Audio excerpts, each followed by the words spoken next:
Over the years traveling with our daughter, we figured out a lot of tips and tricks and strategies that have helped her travel like an absolute pro. So I wanted to share with you a lot of the things that helped us travel successfully as a family and have helped her have a fabulous time. We just got back from the Dreams Dominicus La Romana resort in the Dominican Republic, and it is a gorgeous resort, a 5-star all-inclusive property with a beautiful beach. That's actually why we picked it. This beach has zero sargassum seaweed, and it was absolutely beautiful the whole time we were there. But our strategies actually start before we even leave our home. One of our favorite things to do for our daughter is to create a visual schedule for her. And this schedule really helps her understand what will happen, how long we'll be there, what our week basically looks like.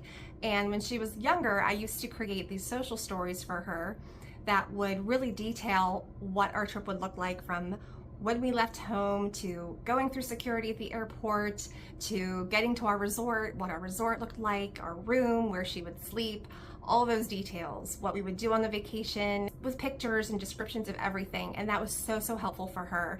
And that's actually something I do for my clients. I am a certified autism travel professional, and I'm a travel advisor. And so a lot of my clients have special needs or just, complex needs, something that makes travel a little bit more difficult for them. So I love creating social stories or visual schedules for them to help them just prepare for the trip and understand what will happen.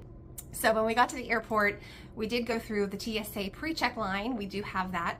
We haven't gone through TSA Cares, but that is also an option that you all could do if you know about that. If you don't, comment below TSA Cares or TSA pre-check. I'm happy to tell you about that. We made a stop in Presley's Place, which is our airport's sensory room. So my daughter, she went in a little tunnel for about 10 minutes just to reset. We call it recharging her batteries. Even though it was just 10 minutes, it did really help regulate her nervous system. And she came out refreshed and ready to go for the second half, which was, the chaos of boarding. And we always like to get a window seat for her. She loves, of course, to watch the plane take off and land. And she also, I think, likes it's a little bit less sensory intensive on the window seat because she's away from the people walking up and down the aisle. So she has her eye mask and her headphones, and her neck pillow is just a comfort for her. Sometimes she falls asleep. She didn't this time, but she still likes it. Of course, she watches her tablet with some new shows that we had her download before the trip, and crunchy snacks, good for calming sensory input, drinks, of course, and she was good to go. And then one of my favorite tips is to book a private transfer from the airport to your resort. If you can swing it, it was like an extra $75 each way for us. It was about a 50-minute transfer from the Punta Cana airport to the La Romana area where our resort was. Completely worth it. We didn't have to wait for other passengers to get their bags or use the bathroom or for their plane to land. We had the van to ourselves. As soon as we got in the van, we went, and it was completely quiet. My daughter took a little cat nap. I think my husband did too.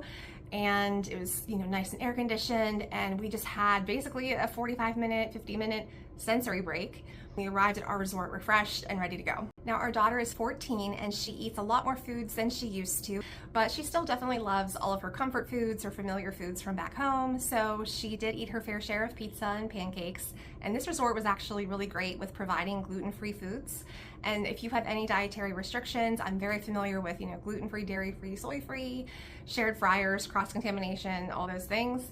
So I can help you with that if I'm your travel advisor. But one of our strategies is to bring familiar foods from home just to keep her more comfortable and happy and regulated. So, a couple of days she was tired of trying the buffet and, meats and rice and things for lunch. So I packed her gluten-free bread, and we got some peanut butter and jelly from the buffet, and I brought her pretzels and granola bars, and we got some fruit from the buffet, and she had her standard everyday lunch of peanut butter and jelly and those other things. And she was so happy just to have that super familiar daily lunch on a resort. So those kinds of things are really regulating and comforting. So that's one of our favorite tips.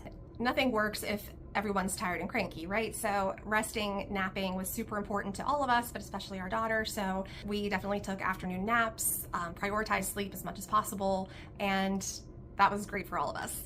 And of course, finding quiet pools is a priority. So depending on how she was feeling, sometimes in the morning we would go to the party pool. We did some noodle fitness and some dancing and enjoyed the music for a bit. And then one of the signs I watch for from her is when she talks a little less, when she's less responsive to me when I'm talking to her. That's a way I can tell that she's starting to get a little overwhelmed. So then we moved, I ask her, do you want to go to the quiet pool? And I usually get a yes. So that's when we go maybe to the beach or to the quiet pool where she can get a little more regulated. Speaking of noise, this was one of our favorite strategies, and the first time we used these on a trip were these loop earplugs. So now that she's a teenager, she doesn't want to use her big headphones as much. She likes using these more discreet loop earplugs. They go right into her ear and they filter out background noise as well as make everything a little bit more quiet, but she can still hear conversation. So she can still talk with us, hear us very clearly, but it just sort of filters out that extraneous noise that she doesn't need. So she wore these earplugs to the noisier restaurants in the airport, and at night, whenever they had those loud shows, these were really crucial. She was able to enjoy the rock concerts and all of the noisier shows, the dance party. These go right in your ears. They have different sizes, and then she likes the little string that she can wear around her neck in the front or under her hair in the back, and that way they're harder to lose. So we really love these loops. All right, and then it was time to head back to the airport, again in our private transfer, which we loved. And there is a VIP fast track service that you can get, and you can actually get it for arrival and departure. If you just go on the Punta Cana airport website, you'll see it's a little pricey. We did not get it for this trip, but on the way back, we thought about it once we saw this line, but the line was moving at a pretty good pace, so we thought we'll just stick it out. Our daughter was hanging in there, she was doing okay. And it took about 15 minutes to move through this first line. I think this was just like showing our boarding passes and going through security. And then you get into a second room, and that's where you show your passports. And there was another line. Luckily, I saw the sunflower symbol on the floor. This is the Hidden Disabilities International sunflower symbol for autism, basically, or any hidden disability.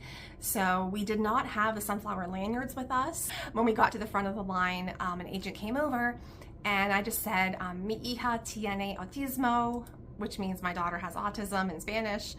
And he said, does your daughter need a wheelchair? I said, no, she just has a hard time waiting. He said, okay. We went right through there, and that was so great. So you may not need the fast track, but if your kid cannot wait at all, or 5 minutes or less, then you may want to get it. There was no sunflower for the first line, there was for the second line. Okay, and then after all that, you get on a bus to get to your airplane, and then after you get off the bus, you get on this little glass jet bridge ramp thing, and it is not air conditioned. You're only on it for a couple of minutes, but in June, it's like being in a greenhouse and it is hot. So I gave my little handheld fan to my daughter to keep her cool until we got on the airplane. I love this little fan. It's called VTech. I get it on Amazon for like 14 bucks or something. But that was our trip. We had a great time. And if you want to follow me for more tips, I'm Laura at Specialized Travel by Laura, and I help families like mine travel successfully. And if you want me to help you plan your vacation, there's a link in my bio, or you could comment vacation below, and I'll reach out to you to get more information. All right, thanks for watching.